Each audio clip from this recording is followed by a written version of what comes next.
അവിടെ നമുക്ക് പരിഗണിക്കാൻ പറ്റുന്ന മറ്റു ചില സംഗതികൾ കൂടെ ഉണ്ട്. നമ്മൾ കൊല്ലം ഉദുഹിയത്ത് കൂടുന്നു, നമ്മുടെ മക്കളുടെ ഒന്നും അക്കീക്ക അറുത്തിട്ടില്ല, എന്നാൽ ഓരോ ഓഹരി മകൻ്റെ അക്കീക്കയായിട്ട് കൂട്ടാൻ നമുക്ക്. നമ്മൾ പ്രാവശ്യം ഒരു മൃഗത്തിലാണ് കൂടുന്നത്, ഓരോ ഓഹരി. നമ്മളൊന്നും അക്കീക്ക പണ്ട് അറുത്തിട്ടുണ്ടാവും, സാധ്യത വളരെ കുറവാണ്.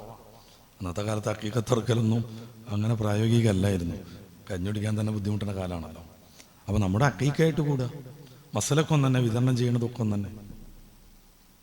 അല്ലെങ്കിൽ ഒരു മൃഗത്തിനെ 3, 4, 5 ഷെയർ ചെയ്ത് നമ്മൾ 3 മക്കളുണ്ട്, നമ്മുടേതും ആരും അക്കീക്ക അറുത്തിട്ടില്ല, ഓരോന്നും അക്കീക്കായിട്ട് കൂട്ടുക. അപ്പോൾ ഒരു മൃഗത്തിൽ അക്കീക്കയും ഉദ്ഹിയത്തും ഒക്കെ ഷെയർ ആയിട്ട് കൂടാൻ പറ്റും നമുക്ക്. അതൊരു പുണ്യമാണ്. ഹബീബ് റസൂലുള്ളാഹി സ്വല്ലല്ലാഹു അലൈഹി വസല്ലം തങ്ങൾ ചെറുപ്പത്തിൽ അവിടുത്തെ അക്കീക്ക അറുത്തിട്ടും പിന്നെ അവസാനം അവിടുന്ന് പ്രവാചകരൊക്കെ ആയതിനു ശേഷം അക്കീക്ക അറുത്തത് ചരിത്രത്തിലുണ്ട്. അക്കീക്ക ആവർത്തിച്ച് ചെയ്യേണ്ടതല്ലാത്തൊരമലാണ്. പിന്നെന്തിനാ റസൂലുള്ളാഹി സ്വല്ലല്ലാഹു അലൈഹി വസല്ലം തങ്ങൾ ചെയ്തത്? മൗലാന സുയൂത്തി റളിയല്ലാഹു അൻഹു അൽ ഹാവിലിൽ ഫത്താവയിൽ അവിടുത്തെ ജനനത്തിൻ്റെ സന്തോഷത്തിൻ്റെ ഭാഗമായി, മൗലിദാഘോഷത്തിൻ്റെ ഭാഗമായിട്ട് ചെയ്തതാണ് എന്നാണ് തെളിയിക്കുന്നത്. അപ്പോൾ ആവർത്തിച്ച് ചെയ്യേണ്ടതല്ല ഈ സാധനം.